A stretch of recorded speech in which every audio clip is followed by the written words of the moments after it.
In occasione delle Olimpiadi di quartiere, di cui tanto si è parlato poi all'interno della nostra televisione, si è parlato molto di Don Bosco, si è parlato molto dei salesiani, però per chi, che so, in questo momento si fosse messo all'ascolto e stesse vedendo questo programma, questo speciale ancora una volta dedicato al cortile dei salesiani, cortile naturalmente tra virgolette, vogliamo ricordare alcune cose che riguardano Don Bosco che nel 1841 ebbe questa intuizione di creare i salesiani, cioè questo gruppo di sacerdoti che hanno dato il voto, diciamo, per far sì che i giovani fossero più uniti.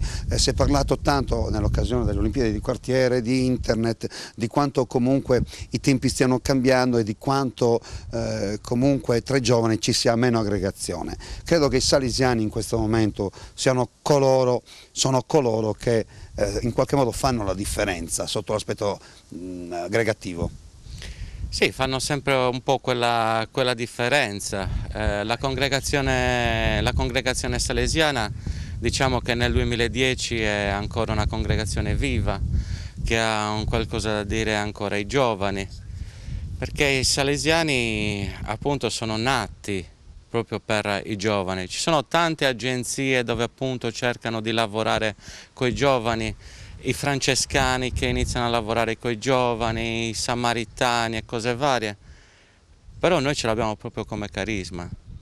E quindi penso che appunto Don Bosco, in quel momento in cui gli è venuta quella intuizione originale e particolare, non capita allora, perché ha avuto un sacco di difficoltà appunto nell'iniziare questa congregazione, penso che oggi la gente abbia capito che i salesiani cercano il bene dei giovani. Il bene dei giovani vuol dire appunto farli crescere cercando appunto il loro bene. Don Bosco poi, i salesiani sono stati anche quelli che durante la guerra aprivano le porte un po' a tutti, aprivano le porte agli ebrei, aprivano le porte ai tedeschi, a quei giovani che purtroppo andavano in guerra e che magari non volevano più continuare quella guerra perché si allontanava anche dal loro pensiero. Quindi i salesiani sicuramente hanno aperto le porte a tutte queste persone qua. Un grande applauso ai salesiani e al lavoro di Don Bosco. Sì, in qualche modo stiamo cercando di fare sempre quel lavoro lì, partendo sempre da quella intuizione di Gesù, no? Il nostro Salvatore, che comunque non guardava la razza, no? Gesù guardava sempre il cuore, non gli interessava appunto la cultura, la provenienza, le origini, il modo di pensare. Se tu vuoi venire e mi accogli, ecco, tu sei il benvenuto. La stessa cosa che ha fatto Don Bosco, ecco. Tante cose da fare, devo stirare, devo lavare i panni, devo lavare i piatti, devo anche cucinare. Cosa vuoi a cena? Non so di quello che vuoi, non disturbare, c'è la partita. Go!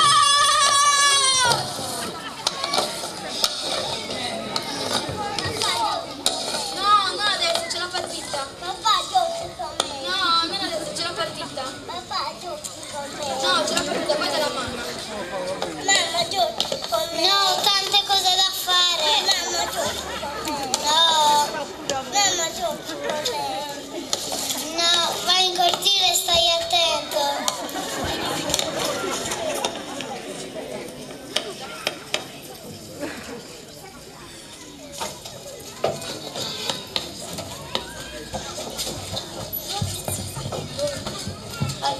Allora, con questa scenetta abbiamo voluto lanciare un messaggio a tutti i genitori.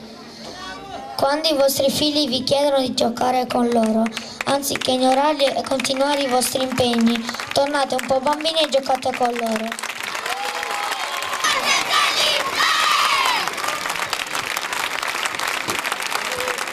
Ladies nell'isola di Creta, ceminosse, nell'isola di Creta, ceminosse, aiuto, minotauro, aiuto, minotauro, nell'isola di Creta, ceminosse, nell'isola di Creta, ceminosse, aiuto, minotauro, aiuto, minotauro, nell'isola di Creta, ceminosse, nell'isola di Creta, ceminosse, aiuto, minotauro, aiuto, minotauro, aiuto.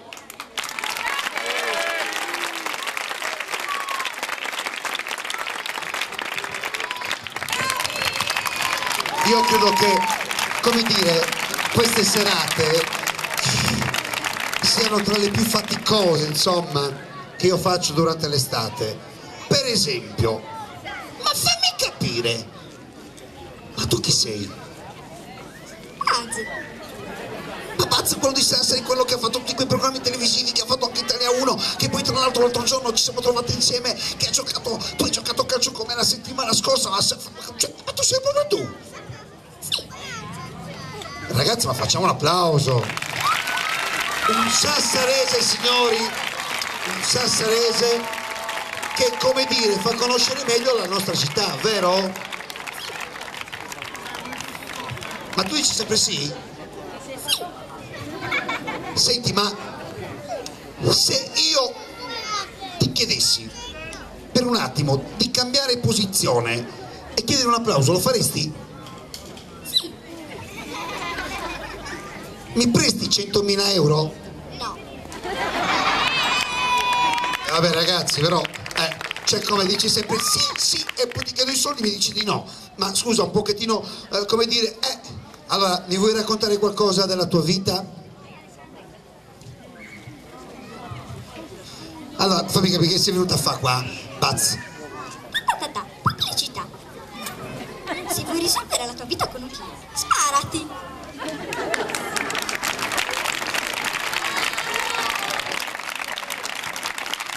Pubblicità.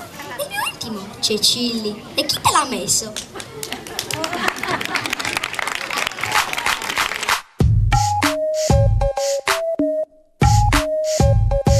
This is the point when I need everybody to get to the dance floor. Just like that, y'all. Let's go now.